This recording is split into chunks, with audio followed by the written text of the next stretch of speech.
to Cheech ASMR. Today we're going to be looking into the Gabby Petito case. So, if you haven't seen the Netflix series, I recommend watching that. All of my information that I'm going to be explaining today is from the Netflix series, the Netflix docu-series, and also from Wikipedia, because that kind of had the Clip Notes version. So, I'm going to be looking down at my computer a lot and reading off everything so that I get it right and I don't spread any misinformation. So, let's get started. So, Gabrielle Venora Petito was born on March 19th, 1999. She was raised in Blue Point, New York, and as a baby, she was described as a loud and fun toddler that gave her mother a run for her money. Gabby was a great artist since a toddler and fit in well with the art community in high school. In 2017, she graduated from Baypont Blue Point High School in Bayport, New York, where she met Brian Christopher Laundrie. Gabby began dating Laundrie in March 2019. When asked how they first met, Brian explained to a mutual friend that he saw Gabby going into the deli where he pulled over his car and ran up to her. They both described it as love at first sight. Not too long after, Gabby moved in with Brian and his parents in Northport, Florida. In June 2020, shortly after celebrating 1 whole year together, the two were engaged the following month. In December of 2020, Gabby purchased a 2012 Ford Transit Connect van that was converted into a camper. Gabby always had dreams of starting a van life vlog and making it big on YouTube. She started working at Taco Bell for 50 hours in order to save money to be able to travel cross country. During this time is when Gabby's friends had noticed that Brian had been getting more possessive over her. He didn't really like that she was hanging out with people from Taco Bell and working late nights. He even had called Gabby's mother to complain about this as well, or spread his concerns. One of the texts to Brian that Gabby had sent to Brian read, "Don't try to control me because it only makes me mad. I love you so much, but it's the way you speak to me that hurts me the most." On July 2nd, 2021, Gabby and Brian had started their van life journey. They visited places like Great Sand Dunes, Mystic Hot Springs, and Zion National Park. One of Gabby's journal entries wrote, I feel bad I'm always on my phone. I should give Brian more attention. He loves me so much, I don't deserve it. But I'm lucky he sticks with me. On August 12th, 2021, in Moab, Utah, a witness called 911 to report a domestic dispute of a white van with a Florida license plate. It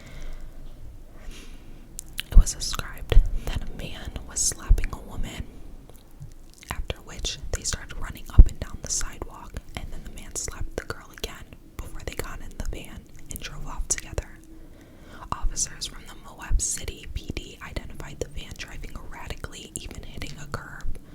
They originally had thought that the driver may be possibly intoxicated, and so they conducted a traffic stop. They found Gabby heavily crying in the passenger seat. She was explaining that they had been fighting all morning and it was a long camping day for them. She was blaming herself for Brian hitting the curb, saying that she was distracting him. Brian told the officers she was getting worked up and she had her phone and was trying to get the keys away from him. He said, in quotes,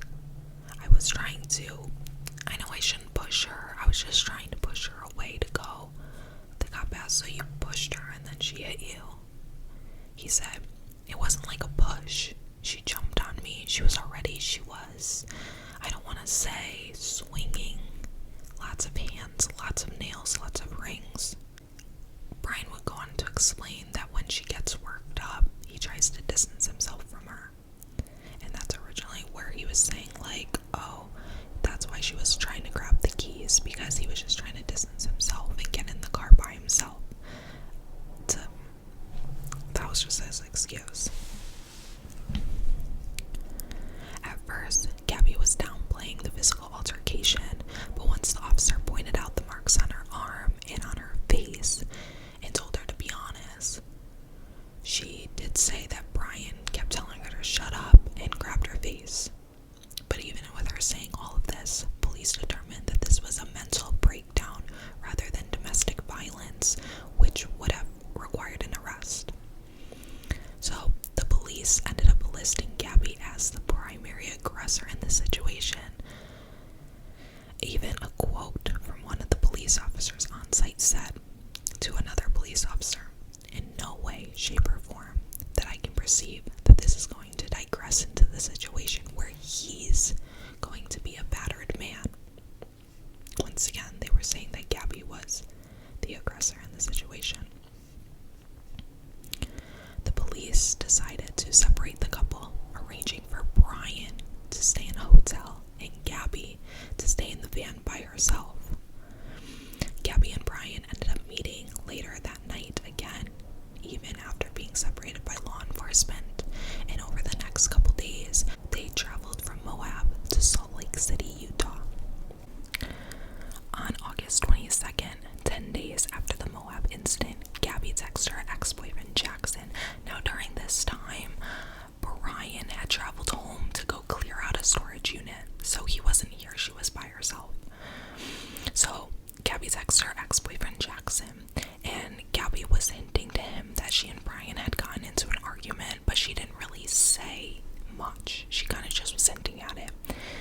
She was saying though that she has a plan and she does want to leave him, and she's got to do it. She just has to figure out when, kind of how to do it.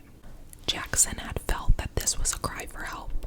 He felt that she just wasn't sure how to do it because of what Brian would do. He said that she kind of seemed like she would be a little bit scared or something. Maybe she felt something bad would happen if she did pull through with it. On August 27th, 2021, Jackson, the ex-boyfriend, had received a phone call from Gabby, but he was at work and so he wasn't able to answer. At 2:11, this phone call was kind of at like 1:45, I believe, somewhere around there, and at 2:11 p.m., Gabby and Brian showed up to a Whole Foods in Jackson, Wyoming. This was the last known footage of Gabby Petito. During the drive to the campsite, so when they left Whole Foods, during the drive to the campsite, Gabby's mom had texted her, asking her how her and Brian were doing, kind of just checking in after that Moab incident, seeing how they were doing, if everything was okay, if they were better now. And Gabby said she had convinced Brian to go camp out in the woods so she could have the van to herself. She even said that he said she could have the van if she paid him, and she felt that she would make way more money being a solo female van life vlogger. Now, they always say blogger, but if you're an OG YouTuber, you know it's blogging. You know, when you're video blogging, blog is like, in my opinion, blogging is like just typing, you know, just having words. Vlogging is a video blog, so I'm gonna reference it as a blogging, but the show and everything references that as blogging, just FYI. So on August 29th, a Wyoming resident, Norma Jean Chalavek, I hope I'm saying that right, went to go attend an evening church service in the Grand Teton National Park. As she was leaving, she noticed the young man hitchhiking, and she gave him a ride to Spread Creek campsite. Now, at the time, she didn't know this was Brian. You know, nothing has come out about anything, so she just sees a young guy, and she picks him up to help him out. The hitchhiker told Norma that his fiance was working and she's in the van. As they proceeded to the gate of the campsite, she asked if he wanted her to take him past the gate. So she's like, hey, you want me to go in through the gate? You want me to bring you to the van, whatever? And he's like, oh, no. And he starts opening the passenger side door before she even stops, which was a little bit suspicious to her, you know? And so I guess she had made a joke, and she was like, yeah, you don't want your fiance seeing you with another woman dropping you off or whatever. And he didn't really say anything to that. He kind of just like, yeah, no, I'm getting out, whatever. So, like I said, that lady didn't think anything of it, right?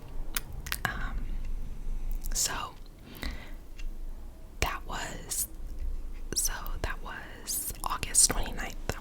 On August 30th, Gabby's mom received a text from Gabby's phone saying, can you help Stan? I just keep getting his voicemails and missed calls. My phone doesn't even ring. There's no service. So Gabby's mom was like, well, this is suspicious. She's calling her grandpa Stan. Like, that doesn't seem right. Gabby never calls her grandpa by his first name, Stan.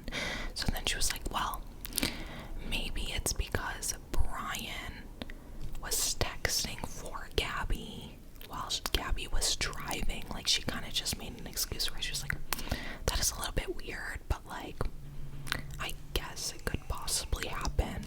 I guess, you know.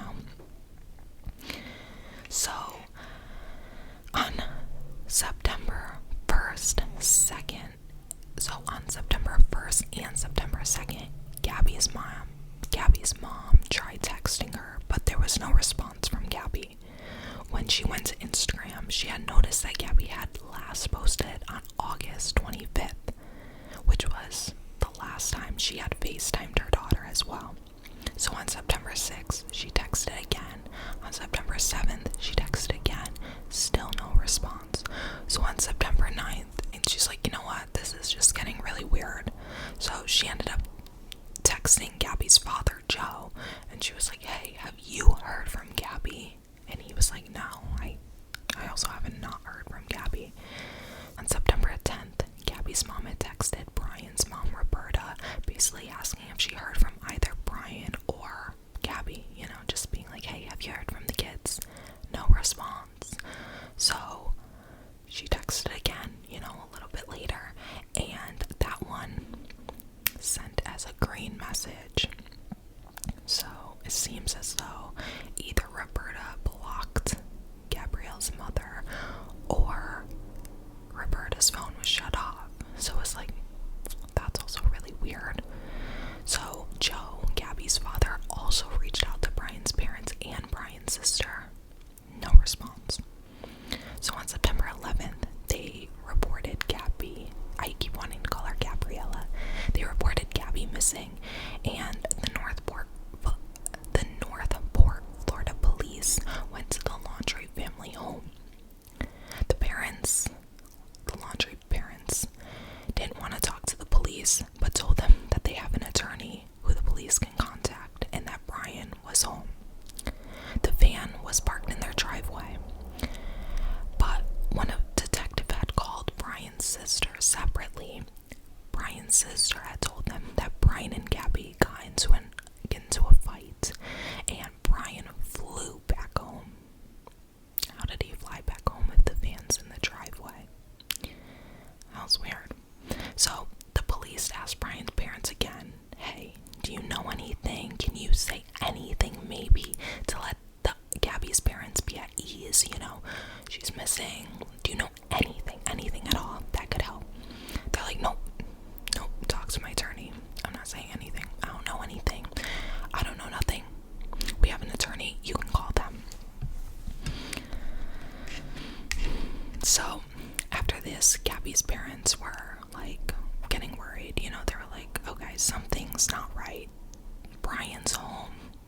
The parents aren't saying anything, and they have an attorney. Like, what's going on? Where is our daughter? What? Like, this is weird. So Gabby's parents took matters into their own hands. They made posters. They handed them out wherever they could. They started contacting missing person websites. They started emailing news studios, anything that they could do to try to find Gabby. So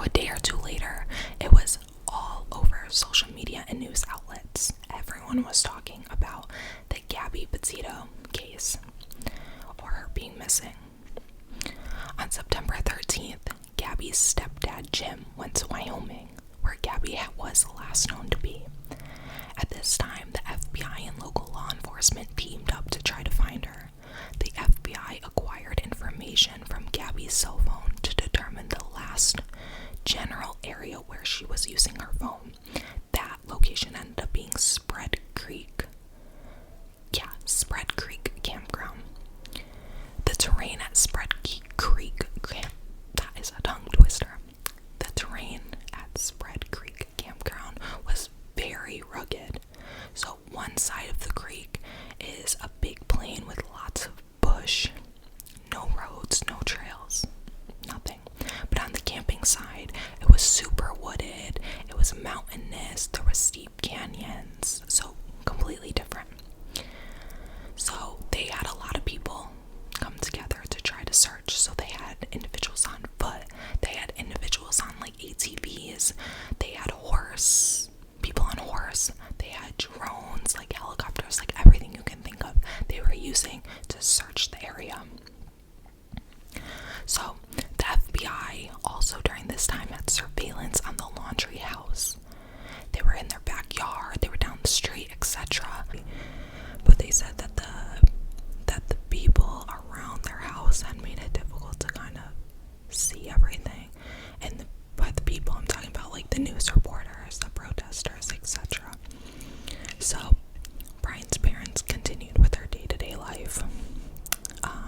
And when Brian had originally came home, the parents of Brian and his sister went on a camping trip to Fort DeSoto.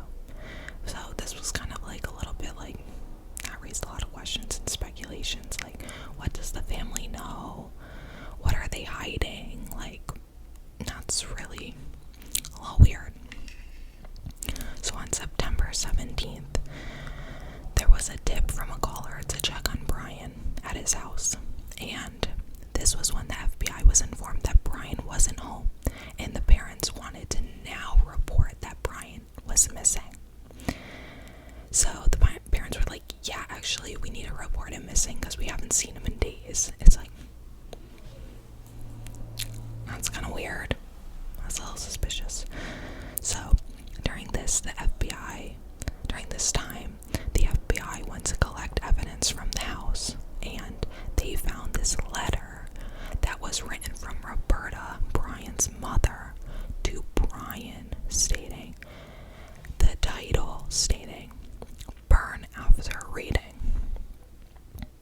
Now it wrote, in quotes, "You are my boy.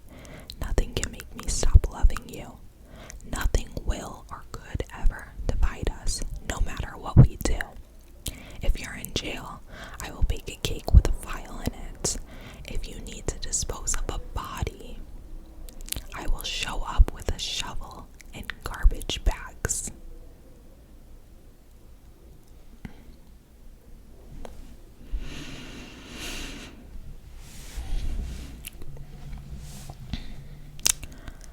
The FBI started reaching out to the public asking if anybody knew anything.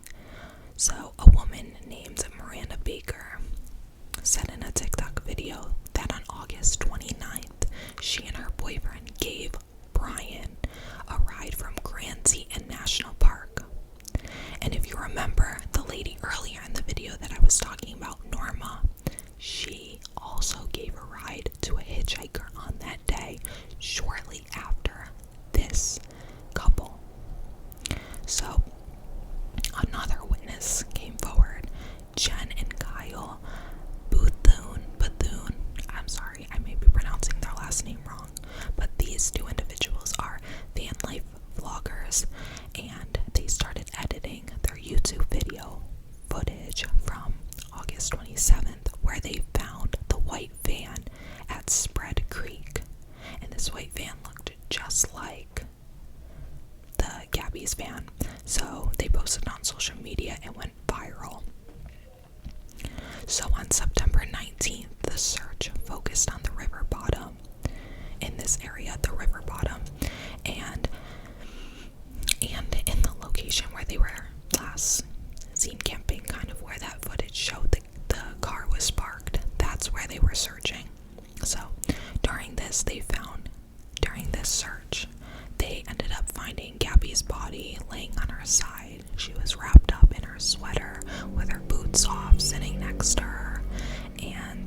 front of her. They were on the ground. It looked like someone had tried to start a fire before. But all in all, the crime scene itself seems staged. It wasn't like she naturally was in those positions and that was a natural cause. So they were like, yeah, this has been staged. So the coroner ruled that Gabrielle's death was of a homicide as a result of blunt force trauma and manual strangulation. So once they found Gabby, their main focus now was finding Brian because he was the main suspect in all of this. So during that time, another witness had came forward and said that on August 27th, which was the last day Gabby was seen alive, Brian and Gabby went to a restaurant in Jackson where the witness said that she saw them get into an argument where the couple ended up leaving pretty abruptly. Gabby left crying and Brian left really angry. Shortly after this incident, was when Gabby had tried to call her ex again. But unfortunately, her ex-boyfriend Jackson, he was at work and wasn't able to answer the phone. Then, a little while after that, they showed up to Whole Foods. And that was the last known footage of Gabby, was at Whole Foods that day. So at 7:15 p.m. that same day, Gabby sends the last text message to her mother, which, if we remember, was when she said that she'd be better off being a solo female van lifer. At 8:30 p.m., Gabby was moving computer files around in her hard drive that appeared to be in a similar pattern as she had previously done, so police and investigators believe that that was actually her and she was still alive at that point. But the next day, there was no information that Gabby had been alive. The investigation found after that Brian had killed Gabby. On August 28th, Brian had left Spread Creek and hiked up north to the Coulter Bay area. On August 29th, it shows that Brian calls his mother, Roberta, and has almost an hour-long conversation with her. Right after that, Brian's father contacts the attorney. So they continued having calls back and forth with each other until 3:30 p.m. that day. They later found out that Brian did indeed tell his parents that Gabby was gone and he needed a lawyer. So as this is all happening, Brian is texting Gabby's phone, right? But he's pretending. He's providing her with updates like, oh babe, I'm here. I can't wait to see you. I love you. I can't wait to meet back up. I miss you. Yada yada, all this stuff, right? And Gabby's phone had been left at the Spread Creek. So Brian is texting from where he was to the Spread Creek area. By the time Brian got back to Spread Creek, that's when the texts start exchanging, and the texts that Brian had sent Gabby throughout the day were read, okay, when he got back. So then when he arrived back at Spread Creek, they started texting each other back and forth, but very quickly. So it was kind of like instant, which is not, like, how is that possible? It just seemed suspicious. On August 30th, Brian started traveling back to Florida. This was when Gabby in quotes, sent the message to her mother. Remember that text message that was talking about Stan? That's when this text was sent. During the way to Florida, he stops for gas and he's using Gabby's debit card to pay for all this stuff. He even, during the trip home, sold himself $700 from Gabby to himself with the message attached, "Goodbye, Brian. I'll never ask you for anything again." Crazy. He thought he was doing something with all this, I guess. So on September 23rd, a federal arrest warrant was listed for Brian. On September 14th, 3 days before Brian's parents reported him missing, the FBI learned that someone had left their car in a park in Florida for a suspicious amount of time, and they ended up running the plates and found out Gabby's car. The FBI learned that Brian told his parents he was going to go on a hike to relieve some steam from the pressure of the crowd outside. You know how everyone was outside and they were protesting and all that stuff. He decided he was going to go relieve some pressure. So he goes on this hike. So the parents believed that he was going to return. They were like, he loves that hiking spot. That's his favorite hiking spot. He goes there all the time. He would hike there for days. Like, we think he's gonna return. So they were like, they didn't think to contact the police when he didn't come back home, because they were like, no, he does this all the time, it's fine. On September 18th is when they began the search for Brian in that park. The park itself is over 20,000 square acres or something like that. The FBI collaborated with state and local partners, volunteer agencies. They were also using the drones again. They had dogs. They were doing everything to try to find Brian. During this time, though, they had weeks and weeks of rain, like very, very heavy rain.